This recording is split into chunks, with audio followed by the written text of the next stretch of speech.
Problem with being divided, cleaved, pulled asunder, fractionalized, or maybe the problem is that we simply believe we are.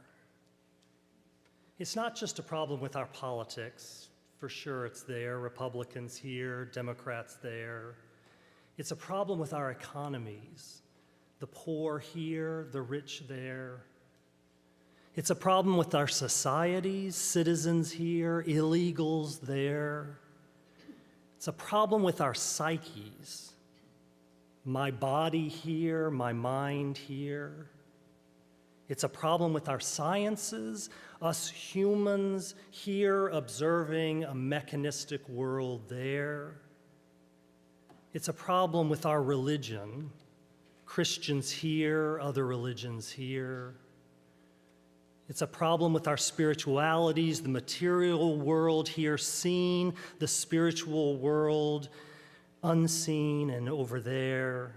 It's a problem with our nations, Israelis here, Palestinians there. It's a racial problem, whites here, blacks there. On almost every level, we are or believe ourselves to be divided, cleaved, pulled asunder.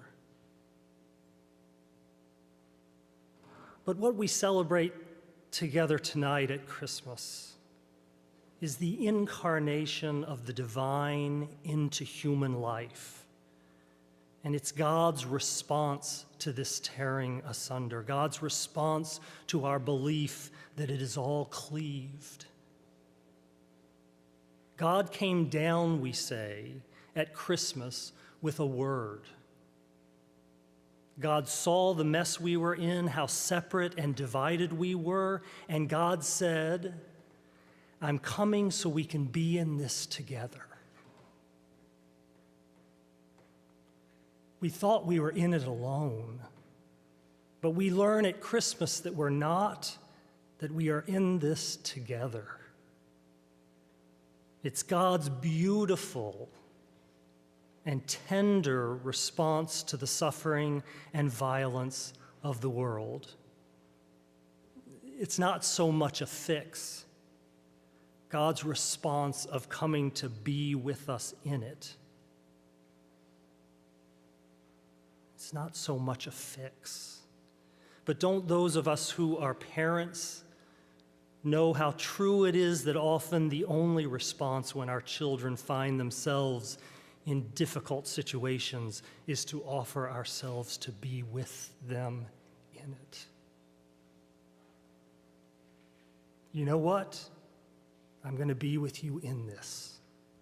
I can't take it away, but I'm here with you. That's what God said at Christmas. We are in this together.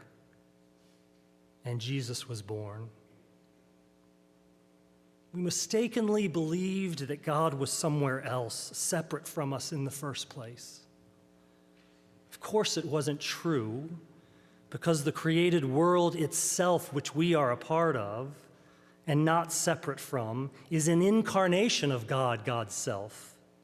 So how could we ever be separate from God?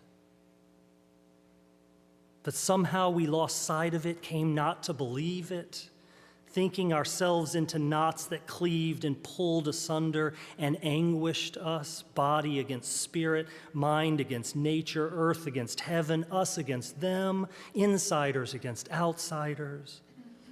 And into all of this tension and pulling apart, God stepped in a new way as a baby, vulnerable and small and backwoods. There is no place too small or too dark for God, apparently. And in the midst of all the tearing asunder, we looked down and said, "Aw, because it's a baby." Because that's what you say when you encounter a baby. Oh, oh. And what it elicits in us as a result is love. So love was God's solution. Love was God's solution to our problem of being divided and torn asunder. Love which will permit itself to be torn asunder before tearing the other. It's a harrowing proposition that God made, a costly calculation. Love incarnated in a world of hate. Light enfleshed in a realm of shadows. Goodness embodied where evil runs amok. But that's the way God chose to come.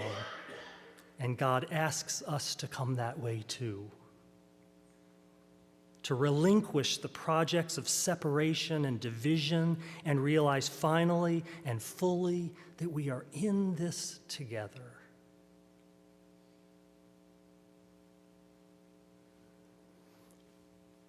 So in a moment, we will light candles this night.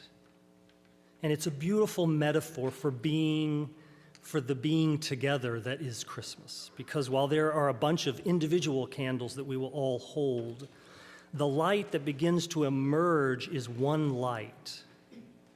It represents the truer unity that is you and me. And not just you and me, but you and me and air and fire and dust and light and all in God.